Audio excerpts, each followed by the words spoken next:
Jadi Ayo kepada kami dengan mau perwakilan silakan untuk memberikan orasinya. DPR ini mau berkunjung, berkunjung aja. Enggak berkunjung ke semua itu. Gimana Mas? Kalau kita ada nggak jadwal komisi?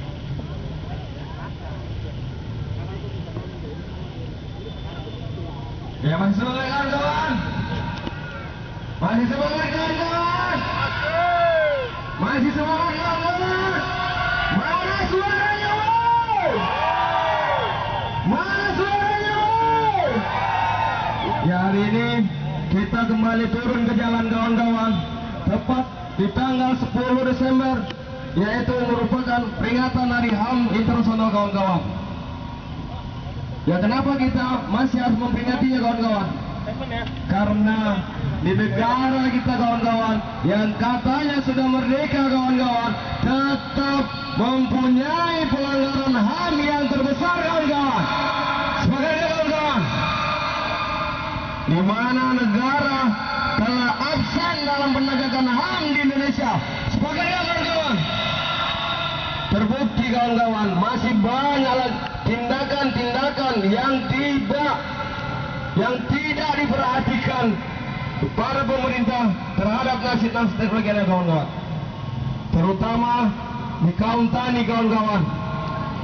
Banyak tanah-tanah kaum tani yang dirampas dengan mafia tanah, tapi pemerintah kita tidak bisa menyelesaikan kasus itu kawan-kawan. Hanya untuk hidup kawan-kawan, petani kita tidak bisa mempertahankan hidupnya gara-gara lahannya diambil sama mafia tanah kawan-kawan.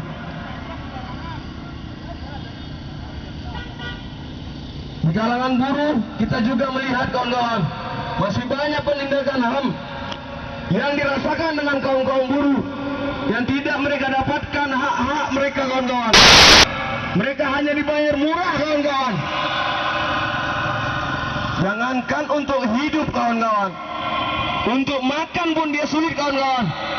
Padahal tanpa buruh Indonesia ini, bahkan pemerintah ini tidak akan bisa hidup kawan-kawan. Buruh yang membuat celananya kawan-kawan, buruh yang membuat sepatunya kawan-kawan, dan bahkan buruh juga yang membuat kolornya kawan-kawan.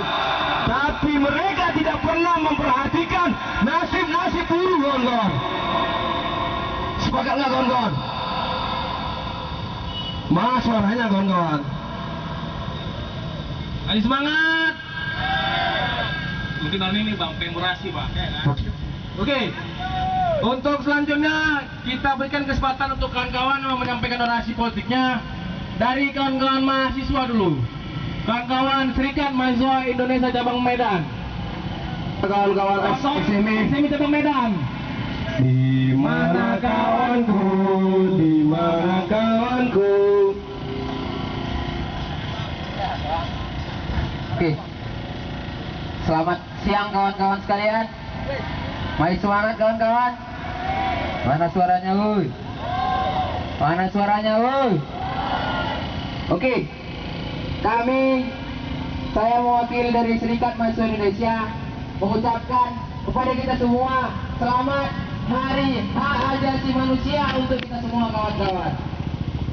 Tetapi yang perlu dicatat kawan-kawan, bahwa momentum hak asasi manusia pada tahun 2015 ini masih menyisakan persoalan-persoalan yang lekat di berbagai sektor dari rakyat Indonesia kawan-kawan. Bisa kita lihat yang terdekat, bagaimana pedagang di lapangan Merdeka digusur kawan-kawan. Padahal jelas dalam Undang-Undang Dasar hak untuk mendapatkan pekerjaan dijamin oleh negara. Tetapi pada saat ini, di mana peran negara, di mana posisi negara kawan-kawan sekalian? Kemudian persoalan buruh kawan-kawan sekalian. PP 78 tentang pengupahan telah mengkebiri hak kaum buruh untuk menentukan sejauh mana kebutuhan hidup layak mereka. Kebutuhan hidup layak dalam sistem pengupahan yang dilakukan oleh PP 78 menghilangkan kebutuhan hidup layak itu kawan-kawan.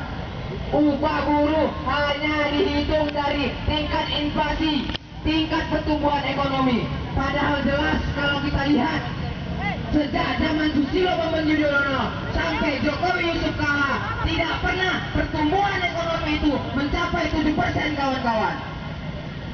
Tidak pernah inflasi itu lebih turun dari 7% kawan-kawan. Sehingga upah buruh tidak akan bisa naik dari angka 10 sampai 15% setiap tahunnya kawan-kawan.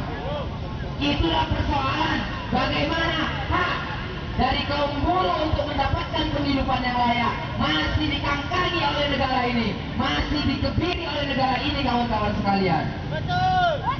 Kita lihat kembali bagaimana persoalan tadi. Kita bisa cek data di Indonesia kawan-kawan sekalian. Kita bisa minta kepada gedung DPRD Sumatera Utara bahwa Sumatera Utara adalah daerah yang menjadi penyumbang konflik agraria terbesar kawan-kawan di Indonesia kawan-kawan. Inilah salah satu bukti kembali bagaimana hak asasi manusia di Indonesia, terkhusus di Sumatera Utara, masih diabaikan oleh pemerintah dari Sumatera Utara ini kawan-kawan sekalian. Belum lagi kita lihat bagaimana mahasiswa, bagaimana peserta didik yang masih dikebiri hak-hak atas pendidikannya kawan-kawan.